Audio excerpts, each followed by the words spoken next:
चाँडै नै यो देशको संसद अब इन्डियनवादीहरूले, इन्डियाका राष्ट्रद्रोहीहरूले क्याप्चर गर्न गइरहेका छन्। अब इन्डियाको एउटै लक्ष्य छ, अहिले जसरी हुन्छ यहाँका राष्ट्रवादी शक्तिलाई तितर-बितर गर्ने र यसको लागि उसले कुनै पनि राष्ट्रवादी लिडरहरूलाई आक्रमण गर्न सक्छ भने अर्कोतिर उसले गरिरहेको छ आफ्ना लेन्डुपे दलालहरूलाई एकीकृत गर्ने काम गरिरहेको छ। उनीहरूलाई सडकमा जम्मा गरेर अब तिनीहरूको स्वर एउटै, यही राष्ट्रवादी शक्तिमाथि आक्रमण गर्ने र हामी जो राष्ट्रवादी नारा लगाइरहेका छौँ हामीलाई मजाक बनाउने प्रयास उनीहरू गरिरहेका छन्। रका एजेन्टहरूले, म स्पष्ट तपाईहरुलाई बताउन चाहन्छु, रका एजेन्टले केपी शर्मा ओलीको हत्या गर्नेछन्। जसरी सुशील कोइरालाको हत्या गरियो त्यसरी नै केपी शर्मा ओलीलाई कुनै पनि रूपमा नथाहा पाउने गरी संसारलाई बेवकुफ बनाउँदै उनको हत्या गरिन्छ। मलाई पनि धेरै किसिमका धम्कीहरू आइरहेका छन्। वास्तवमा यो प्रचण्ड भन्ने मान्छे कहिल्यै पनि न दूरदर्शी थियो न कुनै उसँग कुनै भिजन र दृष्टिकोण नै थियो। बस एउटा र अर्कालाई जुदाएर यो देशमा विध्वंस मचाउनको लागि प्रयोग गरिएको एउटा पिउपा मात्र थियो। यो प्रचण्ड भन्ने मान्छे यो देशको लागि सधैँ इन्डियाले प्रयोग गरिएका मान्छे हुन्। प्रचण्ड र बाबुराम भनेका यिनीहरूले यो देशमा 17,000 मानिसहरूको ज्यान लिए। घर घरमा पसेर, टोल टोलमा पसेर यिनीहरूले मानिसहरूको हत्या गरे र त्यो हत्याको परिणाम यिनीहरूले पुरस्कार पाए, यो देशको राज्य सत्ता। यदि कुनै पनि प्रचण्ड जस्ता राष्ट्रघातीहरू यो देशका फेरि पनि प्रधानमन्त्री बन्ने अवस्था आयो भने र माधव नेपाल जस्ता राष्ट्रघाती र शेरबहादुर र बाबुराम भट्टराई जस्ता राष्ट्रघातीहरू यो देशमा र ज्ञानेन्द्र जस्ता भाइ माराहरू, दाइ माराहरू फेरि पनि यो देशको शक्तिमा आउने पोजिसन आयो भने हामीहरूले खुकुर लिएर यिनीहरूलाई यो सदन नै हामीले क्याप्चर गरेर त्यहाँबाट यिनीहरूलाई निकालेर त्यही सदनबाट हामीले युवाहरूको सरकार घोषणा गर्नुपर्ने स्थिति पनि आउन सक्छ। यदि हामी अब एकजुट भएर अगाडि बढ्न सकेनौँ भने यो देश फेरि इन्डियाको लम्पसार, इन्डियाप्रति झुकाव राखेर इन्डियाप्रति लम्पसार पर्ने दलालहरूको कब्जामा पुग्ने खतरा देखिएको छ। युवाले यो देशको शासन सत्ता आफ्नो हातमा लिने स्थिति नआएसम्म यो देशमा यस्तै दलालहरू, यस्तै बिकाउहरू, यस्तै लेन्डुबेहरू जो कहिले के को लागि कहिले के स्वार्थको लागि मिसिन्छन् र यो देशको प्रगतिमा सधैँ बाधा उत्पन्न गरिरहन्छन्। र्याली र मोटरसाइकल र्याली एकपटक 27 गते यो महिनाको अन्तिम शनिबार गर्नेछौँ। त्यसको लागि तयारी गर्नुहुन म सबै साथीहरूलाई, राष्ट्रभक्त देशभक्त युवा साथीहरूलाई अनुरोध गर्छु र सबै साथीहरूलाई जोड्न पनि थाल्नुहुन अनुरोध गर्छु। र त्यो शनिबार देशभरि जो काठमाडौँमा उपत्यकामा राजधानीमा आउन सक्नुहुन्न उहाँहरूले आफ्नो आफ्नो जिल्लामा, आफ्नो आफ्नो ठाउँमा जहाँ हुनुहुन्छ तपाईहरू एकजना भए पनि, तपाईहरू एकजना हुनुहुन्छ भने पनि एकैजना त्यहाँ खडा हुनुहोस्, एउटा प्ले कार्ड लिएर इन्डियाको विरुद्धमा खडा हुनुहोस्। वास्तवमा 50 वर्षमा यी बुढाखाडाहरूले जे गर्न सकेनन् त्यो हामी 5 वर्षमा गरेर देखाउन सक्छौँ।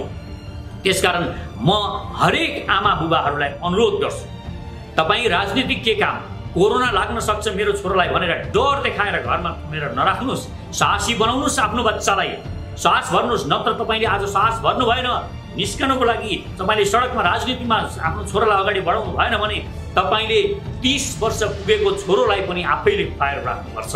याद गर्नुहोस्, आमा बुवाहरूलाई पनि म रिक्वेस्ट गर्छु, हरेक प्यारेन्ट्सले आफ्नो छोरालाई मैदानमा उतार्नुहोस्, भिड्न लड्नको लागि जागरुक गरेर पठाउनुहोस्।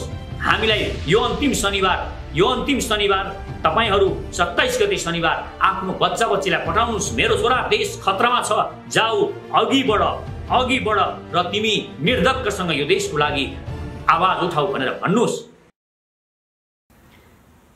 यहाँहरू सबैमा मेरो नमस्कार। म पुण्य प्रसाद प्रसाई। देश अहिले संवेदनशील र एकदमै नाजुक अवस्थामा गुज्रिरहेको छ।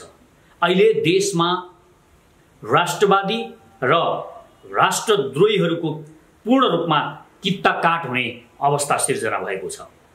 यो कित्ताकाट हुने स्थिति देखिएको छ र अब एकमुष्ट रूपमा इन्डियाले यहाँका दलालहरू छन्, ती सबै दलालहरूलाई आफ्नो तर्फ एकीकृत गरिरहेको छ भने अब हामी राष्ट्रवादी शक्तिहरू जो यो देशलाई माया गर्ने युवा शक्ति छौँ, हामीहरूले पनि अब एकजुट हुनुपर्ने अत्यन्तै आवश्यकता भएको छ।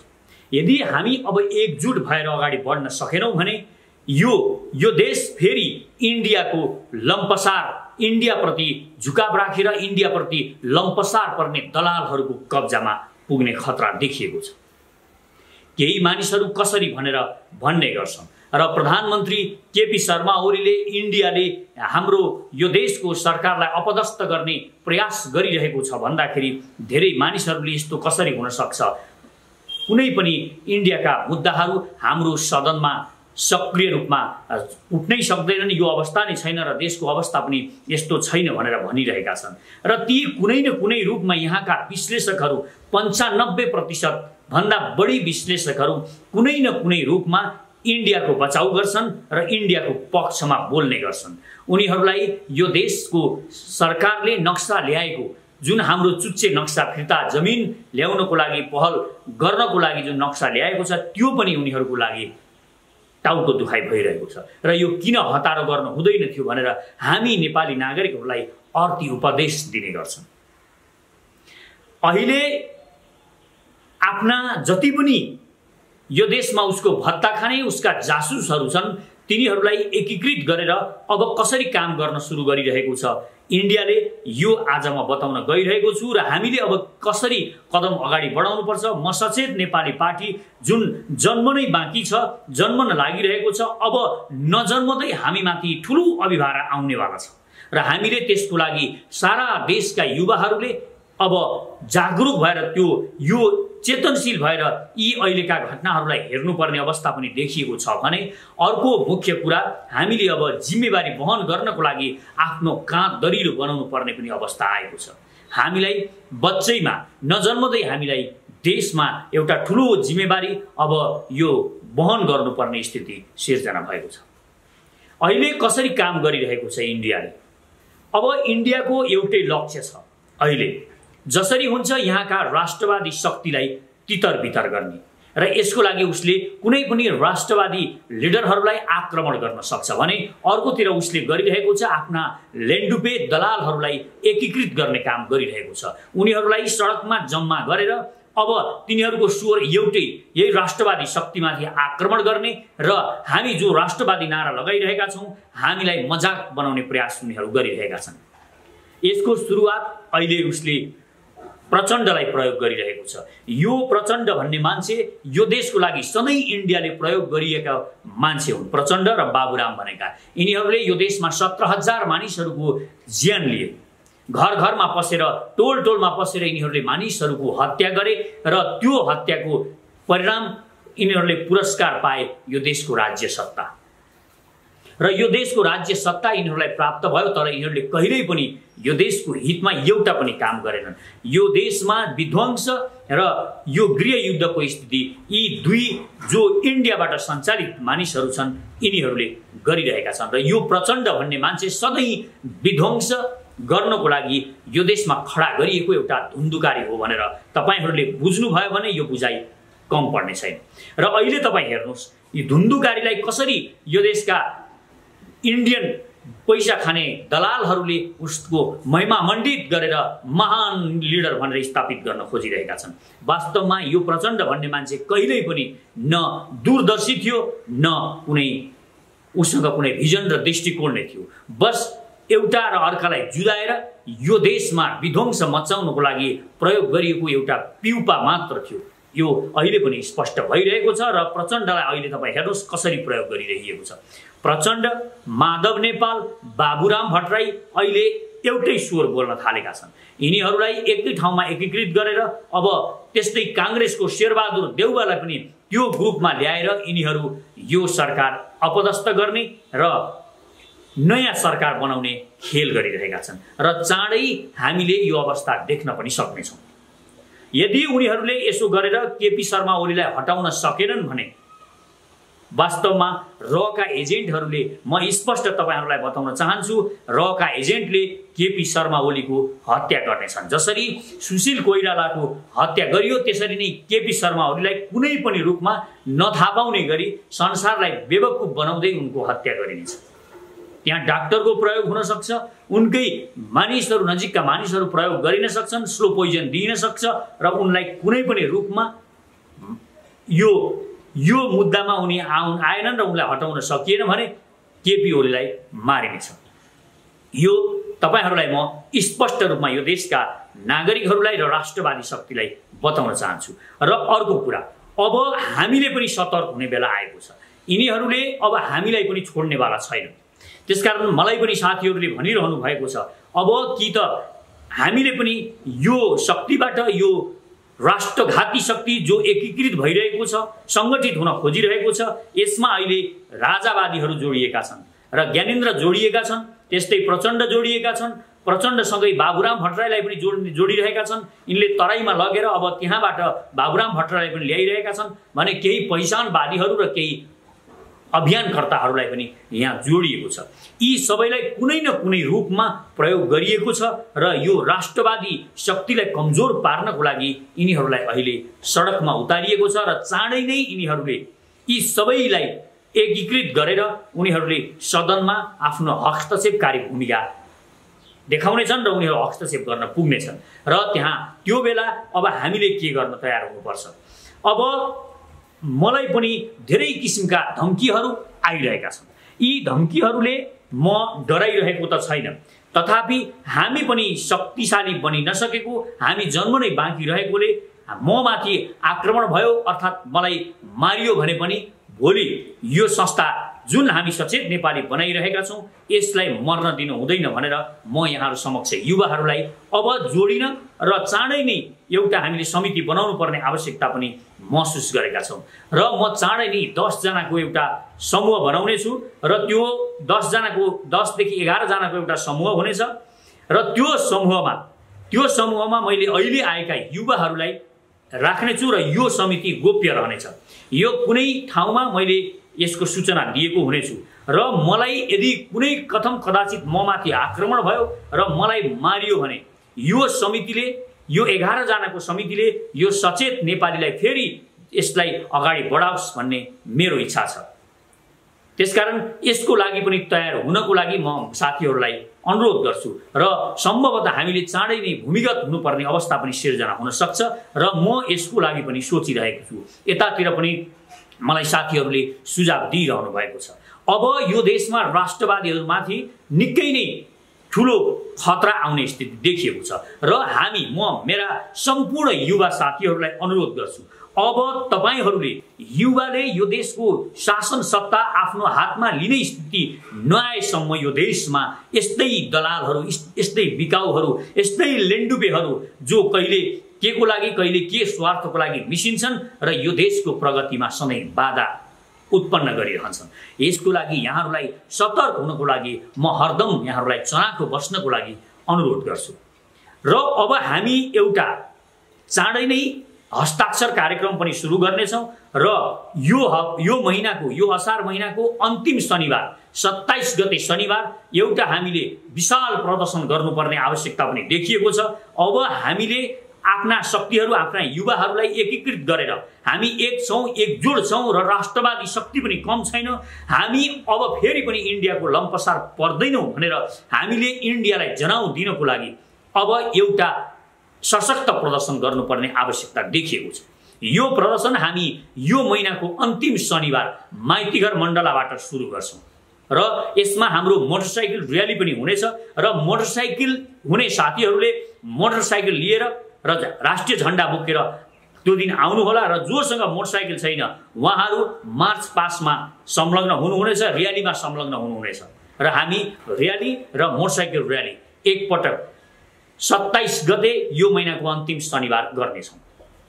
त्यसको लागि तयारी गर्नुहुन म सबै साथीहरूलाई, राष्ट्रभक्त देशभक्त युवा साथीहरूलाई अनुरोध गर्छु र सबै साथीहरूलाई जोड्न पनि थाल्नु हुन अनुरोध गर्छु र त्यो शनिबार देशभरि जो काठमाडौँमा उपत्यकामा राजधानीमा आउन सक्नुहुन्न उहाँहरूले आफ्नो आफ्नो जिल्लामा, आफ्नो आफ्नो ठाउँमा जहाँ हुनुहुन्छ तपाईहरू एकजना भए पनि, तपाईहरू एकजना हुनुहुन्छ भने पनि एकैजना त्यहाँ खडा हुनुहोस्, एउटा प्ले कार्ड लिएर इन्डियाको विरुद्धमा खडा हुनुहोस् र हामी 27 गते अन्तिम शनिबारदेखि एउटा हस्ताक्षर प्रोग्राम पनि गर्नेछौँ।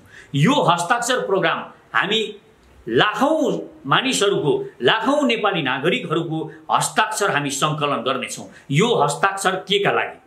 यो हस्ताक्षर हामी सरकारलाई बुझाउन चाहन्छौँ। के को लागि यो पनि म बताउन चाहन्छु।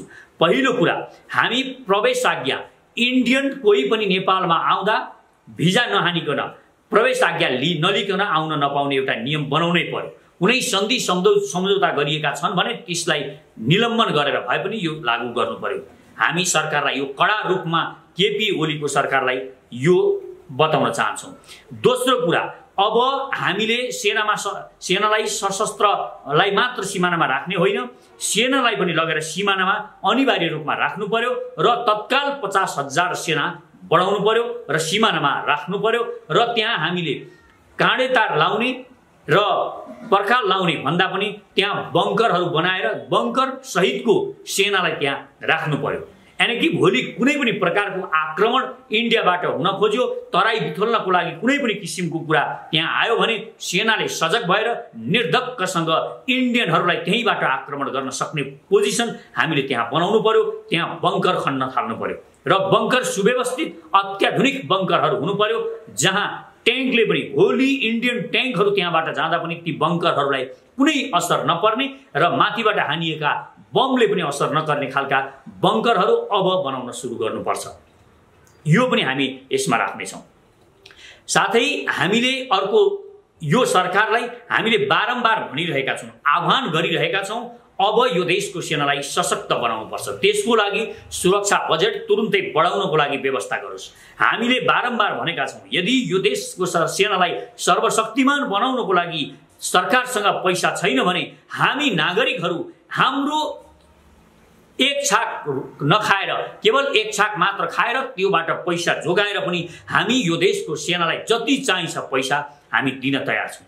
हामी लाखौं पैसा उठाउन तयार छौँ। मैले बारम्बार भनेको छु, करोड म आफै खातामा राख्न तयार छु भने यस्तो सयौं लाखौं साथीहरूले अहिले मलाई भनिरहनु भएको छ, यदि यो आह्वान गर्ने हो, यो देशको सरकारले सुरक्षा बजेट बढाएर यो देशको सेनालाई शक्तिशाली बनाउनको लागि निर्णय गर्छन्, यो क्याबिनेटबाट पास गर्छन् भने म यति दिन्छु, म उति दिन्छु, म 6 महिनाको तलब दिन्छु भन्ने मेरा धेरै साथीहरू, यो देशका राष्ट्रभक्त युवाहरू एकदम जोसिएर आउनु भएको छ र जोसँग जति दिनुहुन्छ हामीले एक सुका एक डलर उठाएर यो देशको सेनालाई सर्वशक्तिमान बनाएकै हुनुपर्छ र यो बनाउनको लागि हामी सबैले योगदान दिनुपर्छ।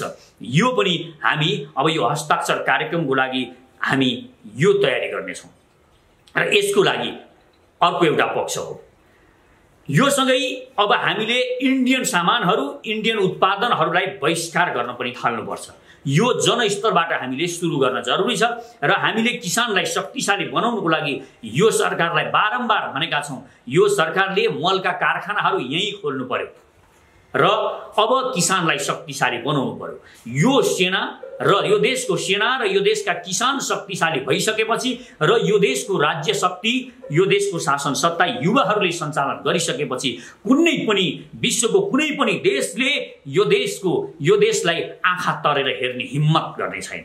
इन्डियाको त पुरै छोड्नुहोस् तपाईँ, यहाँका दलाल चम्चाहरू, इन्डियाको पैसा खाएका, हुन्डी खाएकाहरू केवल हाम्रो आत्मविश्वास कमजोर पार्नको लागि सारा वक्तव्यबाजी गरिरहेका छन्। तर अबको युवा भनेको आफूलाई पहिचान गर्न सक्ने, आफ्नो शक्तिको पहिचान गर्न सक्ने युवा जमात यो देशमा तयार भइसकेको छ र म जति पनि युवा साथीहरू हुनुहुन्छ, चाहे तपाईँ 13 वर्षदेखि माथिको, 19 वर्ष, 30 वर्ष, 40 वर्षसम्मको युवा साथीहरूलाई जसरी हुन्छ त्यो जोशका साथ तपाईँहरू अब हामीसँग जोडिनलाई आउनुहोस्। जोडिनु जरुरी छ र कहीँ पनि कुनै पनि साथीहरू अलमलमा परिरहनु भएको छ, कसरी जोडिने भनेर रणभुल्लमा हुनुहुन्छ र त्यस्तो किसिमको कमेन्ट तपाईँले कुनै पनि हाम्रा भिडियोहरूमा, हाम्रा स्ट्याटसहरूमा तपाईँले देख्नुभयो भने अर्को साथीहरू जसले केही बुझ्नु भएको छ उहाँहरूलाई मेसेज गरेर गाइड गर्नुहोस् र आफ्नो समितिमा ल्याउनुहोस्, आफ्नो समितिमा बनाउनुहोस्। जहाँ हुनुहुन्छ त्यो समितिमा तपाईँले ल्याउनुहोस् र उहाँहरूलाई जोड्न थाल्नुहोस्। अब हामी जोडिन जरुरी छ, किनभने चाँडै नै यो देशको संसद अब इन्डियनवादीहरूले, इन्डियाका राष्ट्रद्रोहीहरूले क्याप्चर गर्न गइरहेका छन् र यो चाँडै नै अब साँच्ची नै केपी शर्मा ओलीलाई अपदस्थ गर्ने अवस्था गरियो भने अब हामीले के गर्न जरुरी छ भने हामी सबै युवाहरूले सिंह दरबारमा खुकुरी बोकेर सिंहदरबार घेर्न जरुरी छ। हामीले सिंहदरबार मात्र होइन, हामीले सदन नै, संसद नै क्याप्चर गर्नेछौँ र त्यसको लागि लाखौं युवाहरू खुकुरी लिएर सदनमा आउनेछौँ। यदि कुनै पनि प्रचण्ड जस्ता राष्ट्रघातीहरू यो देशका फेरि पनि प्रधानमन्त्री बन्ने अवस्था आयो भने र माधव नेपाल जस्ता राष्ट्रघाती र शेरबहादुर र बाबुराम भट्टराई जस्ता राष्ट्रघातीहरू यो देशमा र ज्ञानेन्द्र जस्ता भाइमाराहरू दाइमाराहरू फेरि पनि यो देशको शक्तिमा आउने पोजिसन आयो भने हामीहरूले खुकुरी लिएर यिनीहरूलाई यो सदन नै हामीले क्याप्चर गरेर त्यहाँबाट यिनीहरूलाई निकालेर त्यही सदनबाट हामीले युवाहरूको सरकार घोषणा गर्नुपर्ने स्थिति पनि आउन सक्छ।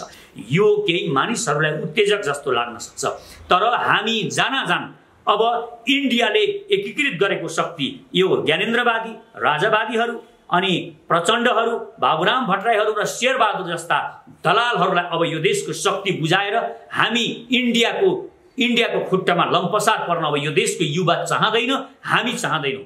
बरु हामी मर्न तयार छौँ, तर हामी यो चाहँदैनौँ। यो बुझ्न जरुरी छ र हामीले चाँडै यो आह्वान पनि गर्न सक्छौँ। यो स्थिति आयो भने हामी यसको लागि तयार रहन। अब त हामी कमजोर अहिले छैनौँ पनि, हामी नजन्मिएको भए पनि हामी शक्तिशाली छौँ। म युवा साथीहरूलाई, यो देशका नागरिकहरूलाई आत्मविश्वास दिलाउन चाहन्छु। हामी निकै नै जोडिसकेका छौँ।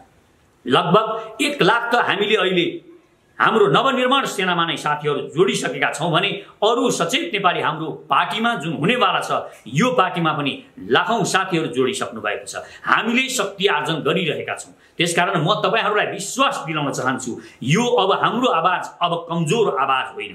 यो आवाज तपाईले बोल्नुस्, यो कमजोर आवाज होइन। आफ्नो आवाजमा विश्वास गर्नुस्। अब हामीले निर्णायक युद्ध लड्ने बेला आएको छ। अब यो देशमा यो युद्ध यदि राष्ट्रघातीका विरुद्धमा हामीले युद्ध गर्नुपर्ने अवस्था आयो भने हामी हाम्रा आफ्ना सुविधाहरू सबै छोडेर यो देशको लागि एकीकृत हुनेछौँ। र म सेनालाई पनि सजग हुनको लागि रिक्वेस्ट गर्छु। प्रधान सेनापतिजी उहाँले बुझिराख्नु भएको त होला यो देशको यो अहिले के हुन खोजिरहेको छ, मलाई भन्दा पनि बढी जानकारी छ भन्ने मलाई विश्वास छ।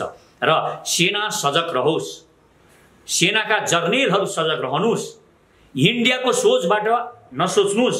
कोही पनि यो देशका राजनेताहरू जो पनि इन्डियाको र कर्मचारीहरूलाई पनि चेतावनी दिन जरुरी छ। तपाईँ इन्डियन थटबाट सोचिरहनु भएको छ, केही पैसा जोगाउनको लागि, केही सुविधाहरू पाउनको लागि, केही लोभ लालचमा परिरहनु भएको छ भने अब त्यो कित्ता काट गर्ने बेला आएको छ। कित्ता काट गर्नुहोस् कि राष्ट्रवादी शक्ति हामीसँग आउनुहोस्। सचेत नेपाली पार्टीले यो देशलाई एकचोटि लिड गर्छ, अब नेतृत्व गर्छ र युवा शक्तिले यो देश चलाउँछ। म यहाँहरूलाई विश्वास दिलाउन चाहन्छु, यदि यो अवस्था आयो भने अब यो देशमा सङ्कटकाल लाउन पनि खुट्टा कमाउनु पर्ने अवस्था छैन। यो गर्न पनि जरुरी छ। हामी सजग सचेत हुन जरुरी छ। र म केपी शर्मा ओलीलाई पनि बताउन चाहन्छु, खुट्टा कमाउने जरुरी छैन। खुट्टा कमाउन जरुरी छैन। मर्छु कि मलाई मार्छन् कि भनेर खुट्टा कमाउने होइन। चट्टान जस्तो उभिने हिम्मत गर्नुहोस् र तपाईले आफ्नो कार्यकालमा केही महान गल्तीहरू पनि गर्नुभएको छ। तपाईलाई आज यति धेरै आक्रमण गर्ने अवसर यी दलालहरूले पाएका छन् भने यसको एउटै कारण हो, तपाईले आफ्ना सपनाहरू छोड्नुभयो। तपाईले रेल ल्याउने, चाइनाबाट तेल ल्याउने, रेल ल्याउने सपना छोड्नुभयो र तपाईले ग्यास घर घरमा पुर्याउँछु भनेर पनि भन्नुभएको थियो। न बिजुली सस्तो गरेर दिन सक्नु भएको छ, न तपाईले ग्यास पाइपलाइनबाट पुर्याउन सक्नु भएको छ। यी तपाईका आफ्ना कमजोरीहरूलाई आत्मालोचना गरेर भयंकर स्वीकार गरेर यो लाइनमा अगाडि बढ्नुहुन्न भने हामीलाई युवा शक्ति म सचेत नेपाली पार्टीलाई तपाईँ खुल्ला रूपमा आउनुहोस्। अब तपाईसँग हामी होइन, हामीसँग तपाईँ आउनुहोस्। त्यो सपना हामी साकार गर्छौँ। हामी विश्वास दिलाउँछौँ, सपनाविहीन भएर देश बाँच्न सक्दैन। देश, मुलुक र युवाहरू सपनाविहीन भएर बाँच्नु भनेको मुर्दा बचाइ हो। जो युवा छ त्योसँग, युवा हुनुको अर्थ हो उसँग सपना छ, उसँग आशा छ। तर यो देशका दलालहरूले, इन्डियन दलालहरूले हामीलाई केही पैसा खाएको भरमा, केही सुविधा भोगेको भरमा हाम्रा सपनाहरूलाई निर्मूल पारिरहेका छन्, हाम्रा सपनाको हत्या गरिरहेका छन्। त्यसकारण म युवाहरूलाई भन्न चाहन्छु, तपाईभित्र त्यो अद्भुत शक्ति जुन छ त्यो शक्ति जगाउनुहोस्। यो आत्मा, यो माइन्ड सबै कुरा माइन्डले चलाउने हो भन्ने कुरा बुझ्नुहोस्। अभ्यास र माइन्ड। तपाईँ हामी मानिस भएको कुनै हामी पावरफुल भएर मानिस यो शक्ति प्राप्त गरेका होइनौँ। कुनै पनि जङ्गली जनावरसँग न हामी चितुवालाई हामी दौडेर जित्न सक्छौँ, एउटा बाँदरसँग पनि हामी प्रतिस्पर्धा गर्न सक्दैनौँ। जुन रूपमा बाँदरले आफूलाई बचाएर राख्छ, यदि हामीसँग रुखमा चढ्ने सम्म हामीसँग क्षमता छैन। एउटा कुनै पनि सामान्य जनावरसँग पनि हामी युद्ध गर्न सक्दैनौँ यदि खुल्ला रूपमा युद्ध गर्यौँ भने। हामीलाई मान्छे बनाएको, हामीलाई सर्वश्रेष्ठ प्राणी बनाएको भनेको हाम्रो विचारले हो। त्यसकारण विचार मर्न नदिनुस् युवाहरू, विचार मर्न दिनु हुँदैन। विचार हर बखत नयाँ नयाँ विचारहरू सोच्नुहोस् र आत्मविश्वासका साथ सोच्नुहोस्। तपाईँ घरमा सुतेर म केही हुँदैन भनेर डिप्रेसनमा नबस्नुहोस्। डिप्रेसनमा गएर आत्महत्या गर्ने पनि कति युवाहरूले र युवतीहरूले सोचिराख्नु भएको छ। आत्महत्या गर्ने होइन, आत्महत्या गर्नुभन्दा त हामीले यी नेताहरूलाई आत्महत्या गराउनको लागि प्रेरित गरौँ। यो देश बनाउनको लागि त्यो शक्ति, तपाईँले जुन शक्तिको दुरुपयोग, यो शक्तिलाई एकीकृत गरेर राख्नु भएको छ र त्यसलाई निकाल्न पाउनु भएको छैन। त्यो शक्तिलाई तपाईँले थिचिराखेको कारणले तपाईँलाई हिंताबोध भइरहेको छ। त्यसलाई निस्किन दिनुहोस्। शक्ति निस्कन खोजिरहेको छ, त्यो शक्ति लिएर आउनुहोस् हामीसँग। हामी जोड्यौँ र एउटा महान शक्ति बनाऊ। यो देशमा युवाहरूको शक्ति, संसारमा अहिले जति पनि युवाहरूले हाँकेका देशहरू छन् ती देशले चरम विकास गरिसकेका छन्। अब हामी युवाहरूले अलिक उच्च सोच्ने गरौँ। हामी जात जाति वर्ग समुदाय भनेर हामी अल्मलिएर नबसौँ। अब हामी युवा, सबै हामी युवा भनेर लाऊ, अगाडि बढौँ र युवाले देश हाँक्नुपर्छ भन्ने दर्शनलाई हामी मूल मन्त्र बनाऊ। र युवाले हाँकेको देश वास्तवमा 50 वर्षमा यी बुढाखाडाहरूले जे गर्न सकेनन् त्यो हामी 5 वर्षमा गरेर देखाउन सक्छौँ। त्यसकारण म हरेक आमा बुबाहरूलाई अनुरोध गर्छु, तपाईँ राजनीतिक के काम, कोरोना लाग्न सक्छ मेरो छोरालाई भनेर डर देखाएर घरमा थुनेर नराख्नुहोस्। साहसी बनाउनुहोस् आफ्नो बच्चालाई, साहस भर्नुहोस्। नत्र तपाईँले आज साहस भर्नु भएन, निस्कनको लागि तपाईँले सडकमा राजनीतिमा आफ्नो छोरालाई अगाडि बढाउनु भएन भने तपाईँले 30 वर्ष पुगेको छोरोलाई पनि आफैले खुवाएर राख्नुपर्छ। याद गर्नुहोस्, आमा बुवाहरूलाई पनि म रिक्वेस्ट गर्छु, हरेक प्यारेन्ट्सले आफ्नो छोरालाई मैदानमा उतार्नुहोस्, भिड्न लड्नको लागि जागरुक गरेर पठाउनुहोस्। हामीलाई यो अन्तिम शनिबार तपाईहरू 27 गते शनिबार आफ्नो बच्चा बच्चीलाई पठाउनुहोस्। मेरो छोरा देश खतरामा छ, जाऊ अघि बढ र तिमी निर्धक्कसँग यो देशको लागि आवाज उठाऊ भनेर भन्नुहोस्। त्यो तपाईँले जुन शक्ति दिएर छोरालाई यति भन्नुहुन्छ, छोरीलाई यति भन्नुहुन्छ, ती छोरीको आत्मविश्वास जब बढ्छ, हामी आत्मविश्वास बढाउनको लागि पनि आएका हौँ।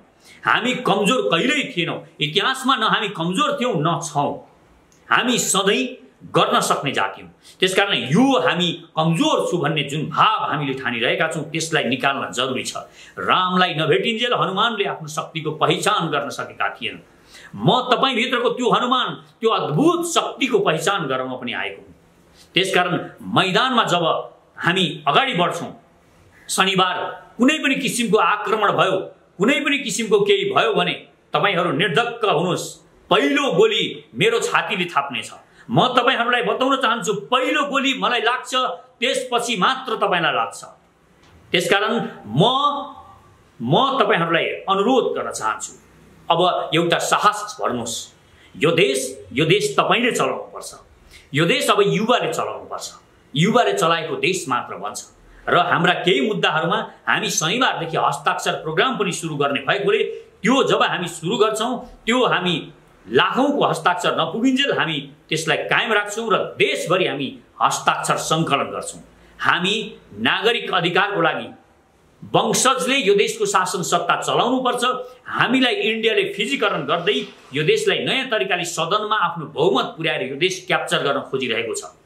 त्यसकारण अब अङ्गीकृतहरूलाई हामीले कुनै पनि किसिमको राजनैतिक अधिकार दिनु हुँदैन, किनभने यो अधिकार दिएको खण्डमा तराईमा जुन पनि मूलवासीहरू हुनुहुन्छ, भूमिपुत्रहरू हुनुहुन्छ, थारूहरू हुनुहुन्छ, त्यहाँ राजवंशीहरू, सत्तार, सन्थाल, मुसरहरू हुनुहुन्छ, झागडहरू हुनुहुन्छ, जो सदियौँदेखि त्यो औलोसँग जुधेर औलो लागेको बेला त्यो भूमि जोगाएर बस्नुभएको थियो। उहाँहरूको अधिकारको रक्षाको लागि पनि अब इन्डियाबाट आएका बिहारीहरूलाई हामीले रोक्न जरुरी छ, अङ्गीकृत नागरिकतावालाहरूलाई रोक्न जरुरी छ। र यो देशमा अब सरकारलाई हामीले स्पष्ट रूपमा कुनै पनि अङ्गीकृत नागरिकता नबाँड्ने र एउटा परिचय पत्र, ग्रीन कार्ड जस्तो एउटा परिचय पत्रको व्यवस्था गरोस् र सबै ब्याङ्क खातादेखि सबै त्यसैले खोल्न सक्ने व्यवस्था गरोस्। एक, वंशजलाई मात्र नागरिकता दिइयोस्। 2, दोस्रो कुरा, प्रवेश आज्ञा नलिकन कुनै पनि इन्डियन यहाँ नेपाल छिर्न नपाओस् र नेपाल पनि जानुपर्छ भने जाओस्। त्यही प्रवेश आज्ञा लिएरै उसले पनि लागू गरोस्। नेपालको सेनालाई सर्वशक्तिमान बनाउनु पर्छ र यसमा सरकारले अघि बढोस् र रेल तेल ल्याउने र यो जुन चाइनाको बाटो खोल्ने कुरा छ, यो कुरामा सरकार सशक्त भएर लाग्न जरुरी छ। यी हाम्रा मुद्दा हुन्, यी हामी यसलाई मुद्दा बनाउँछौँ र यो अब जरुरी पनि छ।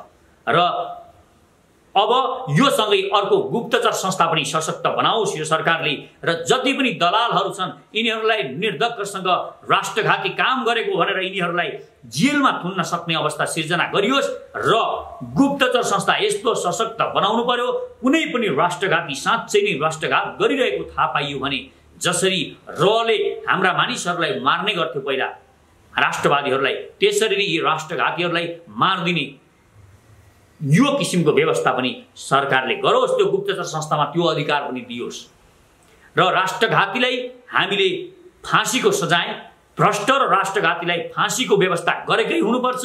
यो पनि हाम्रो हस्ताक्षर कार्यक्रमको र हाम्रो अब उठाउने हामीले आवाज मध्येमा पर्छ। त्यसकारण यो सबैको लागि तपाईहरू तयार रहनको लागि म युवाहरूलाई अनुरोध गर्छु, अब डराउने बेला होइन र सबै साथीहरूलाई यो सन्देश पठाउनुहोस्, सबै साथीहरूलाई यो विषयमा बताउनुहोस्। अब हामी एकीकृत हौं, कुनै पनि अरु शक्तिबाट तपाई भ्रममा नपर्नुस्। अब कुनै अरु शक्तिबाट यो देशको उद्धार हुन्छ भन्ने ठान्नु भयो भने यो अर्को भ्रम हुन्छ, यिनीहरूले फेरि हामीलाई झुक्क्याउनेछ। र अहिले विप्लवको र राजावादी भएर वास्तवमा राष्ट्रभक्तहरू अल्मलिरहेका छन्। विप्लवको यो हिंसात्मक सेनाले यो देश बनाउन सक्दैन। यसलाई किन बनाउन सक्दैन म तपाईहरुलाई बताउन चाहन्छु।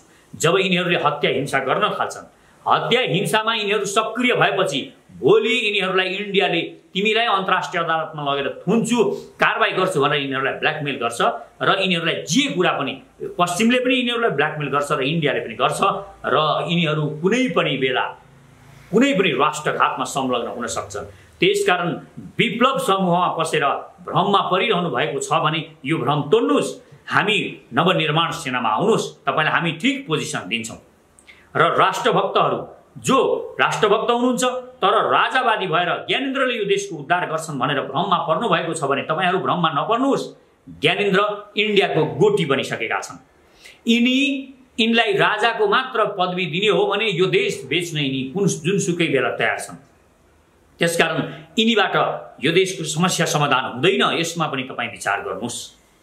अर्को कुरा, कांग्रेसलाई हेर्नुस्। तपाई कांग्रेसका राष्ट्रभक्त जो केही मानिसहरू हुनुहुन्छ, अचाक्लिने राष्ट्रभक्त, यो देशको लागि केही गरौँ भन्ने भावको हुनुहुन्छ, उहाँहरूलाई पनि अब कांग्रेसमा बसिरहेर तपाईले यो देश जोगाउन सक्नुहुन्न। अब यो देशले मातृभूमिले तपाईलाई पुकार गरिरहेको छ, आउनुस् र अब चाँडै नै तपाई हेर्दै जानुस्। अब दशैं र तिहार पछाडि विश्वबाट नेपालीहरू फेरि नेपाल फर्किनु हुनेछ र यो देशमा अब हामीले नै यही कृषि कर्महरूलाई ठीक ढंगले गरेर साना साना उद्योगहरू गरेर तपाईसँग जति पैसा छ त्यसको सही सदुपयोग गरौँ र त्यसलाई कसरी परिचालन गर्ने हामी एउटा टिम, सल्लाहकार टिम पनि बनाउँदै छौं। तपाईसँग 50,000 छ भने 50,000 के एउटा बिजनेस सुरु गर्नुपर्छ। 1 लाख छ भने 1 लाखले कोही साबुन बनाउनु पर्छ, सलाई बनाउनु पर्छ, त्यो टुथपिकसम्म हामी करोडौंको ल्याइरहेका छौं बाहिरबाट। यो सब कुराहरुको हामीले यही उत्पादन सुरु गर्नुपर्छ र हामीले अहिले ठूला उद्योगमा भन्दा हामीले चाहिने अति आवश्यक कुराहरुको यहाँ उत्पादन सुरु गरेर बाहिरबाट सामान ल्याउन छोड्यौं भने यो देशमा अरबौं पैसा बच्नेछ र हाम्रो रेमिट्यान्स जोगिनेछ। यो कुरा हामीले गर्न जरुरी छ र यसको लागि हामी सबै तयारीमा बस्न जरुरी छ। हिम्मत गरौँ। तपाई सानो काम गर्दै हुनुहुन्छ, 20-50 हजार जोगाउनुस् र व्यवसाय सुरु गर्नुस्। कुनै पनि किसिमको सानो ठुलो जस्तो हुन्छ आफ्नो हैसियत अनुसारको बिजनेस सुरु गर्नुहोस्। त्यो बिजनेस गर्न तपाईले लजाउनु पर्ने जरुरी छैन। हामी पनि सपोर्ट गर्छौं। तपाई जे गर्नुहुन्छ त्यसमा हामी तपाईलाई सपोर्ट गर्छौं। हामी तपाईको प्रचार गर्नमा सपोर्ट गर्छौं। तपाईले सानो कफी शप खोल्नुहुन्छ भने हामीसँग जोडिनुस्। कफी शप खोल्नुहुन्छ भने त्यो कफी शपमा 10 रुपैयाँ 20 रुपैयाँ गरेर तपाईको लगानी सुरुमै हामी ठीक ढंगले तपाईको लगानीलाई राम्रो गर्ने गरी सुव्यवस्थित गर्ने र संरक्षण गर्ने गरी हामी तपाईहरुलाई सहयोग गर्छौं। यो किसिमको हामी टिम पनि बनाउँदै छौं। त्यसकारण हामीसँग जोडिनु। साना तिना व्यवसाय साना ठुला जसरी हुन्छ अब हामीले काम सुरु गरौं। जति पैसा छ त्यहीबाट काम सुरु गरौं र हामी यो देशमै आत्मनिर्भर बन्नको लागि उत्साहित बनौं। हामी गर्न सक्छौं। हामी दुनिया अर्काको देश रक्षा गर्न सक्छौं। हाम्रो नेपाली सेना गोर्खाली आर्मी गएर इंग्ल्यान्डको रक्षा गर्न सक्छ, इन्डियाको रक्षा गर्न सक्छ भने यो देशको रक्षा गर्न सक्छ। हाम्रो सेना यो देशको रक्षा गर्न पनि सक्षम छ। हाम्रो सेनालाई विश्वास गरौं। जो पनि मानिसहरू अविश्वास गरिरहेका छन् हामी लड्न सक्दैनौं, इन्डियासँग लड्ने कुरा नगरौं भनिरहेका छन्, ती कायरहरूलाई ती राष्ट्रद्रोहीहरूलाई भनौं हामी लड्न सक्छौं। हामी कोही आक्रमण गर्न जाँदैनौं, तर यो देशमाथि आक्रमण भयो भने हामी तिनीहरूलाई यो देश चिहान बनाउँछौं। यो कुरा हामीले तिनीहरूलाई बुझाउन जरुरी छ। हामी दुनियाँमा गएर तपाई अहिले विदेशमा गएर विदेशी उद्योगहरू सञ्चालन गरिरहनु भएको छ, विदेशी कारखानाहरू चलाइरहनु भएको छ, विदेशलाई सम्पन्न बनाइराख्नु भएको छ भने तपाई त्यो योग्यता ल्याएर किन यो देशलाई बनाउन सक्दैन? युवाले सक्नुहुन्छ। मलाई विश्वास छ मेरो देशको युवाप्रति। उहाँहरू आएर यो देश बनाउनलाई ती कामहरू यही गर्न सक्नुहुन्छ। अब लजाउनु पर्ने कुनै पनि कुरा छैन। म दिदी बहिनीहरूलाई पनि हार्दिक अनुरोध गर्छु, तपाईहरू पनि चाहे सेलुन चलाउनुस्, कुनै पनि किसिमका काम गर्नु, सेलुन चलाउँदा पनि तपाई छोराको कपाल नकाट्ने होइन, छोराको कपाल पनि काट्न थाल्नुहोस्। बनाउनुहोस्, यो खुला राख्नुहोस्, सानो सोच नराख्नुहोस्। देशको अर्थतन्त्र तपाईले त्यति कपालै काट्दा पनि अरबौं पैसा जोगिन्छ। यो कुरामा पनि ख्याल गर्नुहोस् र म सबैलाई एउटा हौसला र आत्मविश्वास राख्नको लागि अनुरोध गर्छु।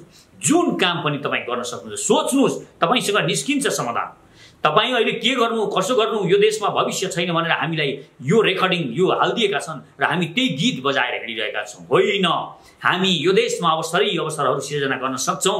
त्यो अवसर हामीले सिर्जना गर्न सक्छौं युवाहरूले। तर तपाईले सोच्ने हिम्मत गर्नुपर्छ। पहिला म यो देशमा केही गर्छु भन्ने सोच्न थाल्नुहोस्। सोच्न थालेपछि तपाईले त्यो सोचले तपाईलाई नयाँ नयाँ कुराहरू सोच्न दिन्छ र तपाई सोच्नुसँगै काममा सुरुवात गर्नुहोस्। सानोबाट सुरु गर्नुहोस्। त्यही सानो तपाईले आज सुरुवात जुन गर्नुहुन्छ त्यो नै एक दिन विशाल फड्को हुनेछ, विशाल पाइला हुनेछ। त्यसकारण सानो भन्दा सानो कामबाट आज सुरु गर्नुहोस्। लजाउनु पर्ने कुनै जरुरी छैन। यो अहंकार निकाल्नुहोस्। हामी सबैले यो अहंकार निकालौं। हामी जनताको लागि जेसुकै गर्न पनि तयार हौं। भोलि बुट पालिस गर्नु पर्यो भने पनि यो अहंकार झिक्नको लागि हिँडौं। र साथीहरूले अहिले धेरै साथीहरूको अहिले एउटै जिज्ञासा छ, पार्टी शक्तिशाली बनाउनको लागि पैसा चाहिन्छ। पैसा कहाँबाट आउँछ? हामीले भन्ने गरेका छौं, पैसा हामी कुनै दलालहरूसँग माग्दैनौं, कुनै लेन्डुबेसँग हामीलाई दुरुपयोग गर्ने सक्ने शक्तिसँग हामी पैसा माग्दैनौं। हामी नागरिकहरूसँग भिक्षा माग्छौं। जसरी बुद्धले भिक्षा मागेर आफ्ना भिक्षुहरूको पालन गर्नुहुन्थ्यो त्यसरी नै हामी घरमा गएर भिक्षा माग्छौं र हाम्रो त्यो भिक्षाले हाम्रो अहंकार पनि तोडिन्छ। यो एउटा गर्न पनि जरुरी छ। र त्योसँग एउटा के फाइदा हुन्छ भने हामी त्यो गर्न गइरहँदा बुद्धले ज्ञान दिनुहुन्थ्यो, भिक्षा लिएपछि हामी श्रम दिन्छौं। तपाईको घरमा हामी त्यतिकै खाँदैनौं, तपाईको घरमा हामीलाई बोलाउनु भयो भने हामी केही श्रम गरेर तपाईकोमा हामीलाई एक साथ खुवाउनु होला र एक मुट्ठी चामल 1 रुपैयाँ पैसा दिनुभयो भने हामी त्यसले पार्टी चलाउँछौं, देश चलाउँछौं र हामीलाई विश्वास छ यो देशका नागरिकहरूले यसरी यो देशलाई बनाउनुहुन्छ। अहिले तपाई 95% जति पनि तपाई हेर्नुस्, नगरपालिकाका प्रमुखदेखि लिएर ती मेयरहरूलाई हेर्नुस्, ती सबै गुण्डा मण्डल र कुण्डलीहरूले चलाइरहेका छन्। यिनीहरूलाई यस्ताले देश चलाएको देश बन्दैन। त्यसकारण यिनीहरूलाई विस्थापित गर्नको लागि युवा आउन जरुरी छ। युवाहरूलाई म रिक्वेस्ट गर्छु, आउनुहोस् र कुनै पनि बेला जुनसुकै किसिमको खतरा मोल्नको लागि युवा हुनुको अर्थ त्यही हो र मोल्नको लागि तयार हुनुहोस् र आउनुहोस्। यो महिनाको अन्तिम शनिबार याद गर्नुहोस् 27 गते हामीले एउटा विशाल प्रदर्शन गर्न जरुरी छ। जोडिनको लागि पनि यो प्रदर्शन जरुरी छ। हामी जोडिनेछौँ र हस्ताक्षर कार्यक्रम सुरु गर्नेछौँ। त्यो हस्ताक्षरले पनि हामीलाई जोड्नेछ र त्यो हस्ताक्षरले हामीलाई जोड्नुको साथै हाम्रो यो देशमा एउटा सशक्त आवाज यो छ भनेर यो देशलाई बुझाउने पनि छ। धन्यवाद। जो जहाँ हुनुहुन्छ त्यहीँबाट सक्रिय हुनुहोस्। यो सक्रियता भोलि देशको लागि एउटा महान काम हुनेछ, मलाई विश्वास छ। धन्यवाद। जय सचेत नेपाली। शक्तिशाली र समृद्ध नेपालको नवनिर्माणका लागि सचेत नेपाली महाअभियान। आदरणीय दिदीबहिनी तथा दाजुभाइहरू नमस्कार। म पुण्य प्रसाद प्रसाई। पेशाले म लेखक, प्रकाशक र उद्यमी। जे विशेषण भए पनि म तपाईहरू जस्तै यो देशलाई हृदयदेखि नै माया गर्ने एउटा देशभक्त नेपाली हुँ। नेपालको अस्तित्व खतरामा परेको यस घडीमा देशभक्तिको भावना नेपाली जनजनमा पुर्याउनु अति नै आवश्यक ठानेर हामीले म सचेत नेपाली नामक महाअभियान सुरु गरेका छौँ र यसको संयोजकमा साथीहरूले मलाई तोक्नु भएको छ। यस महाअभियानको उद्देश्य भ्रष्ट र देशद्रोही लेन्डुपेहरूलाई नाङ्गे झार बनाउने मात्र होइन, राष्ट्रिय गौरवका आयोजना छिटो पूरा गर्न यो सरकारलाई दबाब दिनु र नेपाली स्वार्थसँग सम्बन्धित कुनै पनि घटनालाई ठिक ढङ्गले प्रस्तुत गरेर जनतालाई सचेत र चनाखो हुन प्रेरित गर्नुका साथै विश्वका कुना कुनामा पुगेर संसारको समृद्धि देखेका जनताको यति त नेपालमा हामी पनि गर्न सक्छौँ, नेपाल भन्दा सुन्दर त मलाई संसारमा कहीँ लागेन भन्ने जुन भावना छ त्यसलाई मूर्त रूप दिन र उहाँहरूलाई आफ्नो मातृभूमि फर्केर परिवारसँगै बसेर केही गर्न सक्ने उद्यमी हुन प्रेरणा दिनुका साथै नेपाल र नेपालीलाई माया गर्ने सकारात्मक सोच भएका मनहरूलाई गोलबद्ध गरेर नेपालको निर्माण गर्न यहाँको व्यथिति, विसङ्गति, भ्रष्टाचार र राष्ट्रद्रोही दलाल लेन्डुपे विरुद्ध लड्न एउटा विश्वसनीय, भरपर्दो र सशक्त आवाज निर्माण गर्नु हो, जुन आवाज सुन्न यो लम्पसारवादी सरकार पनि बाध्य बनोस्। हामीलाई यो देशका भ्रष्ट र लेन्डुपे नेता, भ्रष्ट र दलाल कर्मचारी टाठा बाठा बनेर विदेशीको पैसा खाएर परे देशै बेच्न पनि पछि नपर्ने विदेशी जासुसहरूले धेरै भ्रममा पारे। अब सचेत बनौं र अरूलाई पनि सचेत गराउँ। यो सचेत नेपाली महाअभियानको उद्देश्य सानो र सुन्दर नेपाल मात्र होइन, विशाल, शक्तिशाली र समृद्ध नेपालको नवनिर्माण हो। यसका लागि तपाईँ पनि भन्नुहोस् म सचेत नेपाली। र यदि हामीसँग हातमा हात र आवाजमा आवाज मिलाएर यो देशको नवनिर्माणको यो महाअभियानमा सक्रिय बन्न चाहनुहुन्छ भने हामीसँग जोडिनुहोस्। यसका लागि कमेन्टमा म सचेत नेपाली लेखेर आफ्नो इमेल आइडी लेख्नुहोला। साथै हाम्रो ट्विटर ह्यान्डल म सचेत नेपालीलाई फलो गर्नुहुन र म सचेत नेपाली नामको फेसबुक पेज लाइक गर्नुहुन पनि हार्दिक अनुरोध गर्दछु। आउनुहोस् मिलेर नेपालको नवनिर्माण गरौँ। एकै स्वरमा भनौँ म सचेत नेपाली, मेरो देश म आफै बनाउँछु। म आफ्नो प्यारो मातृभूमि नेपाल र नेपाली जनताको सेवामा मन, वचन र कर्मले समर्पित रहनेछु। देश र जनतालाई कहिल्यै धोका दिने छैन र धोका दिने गद्दारहरूलाई म छोड्ने पनि छैन। धन्यवाद।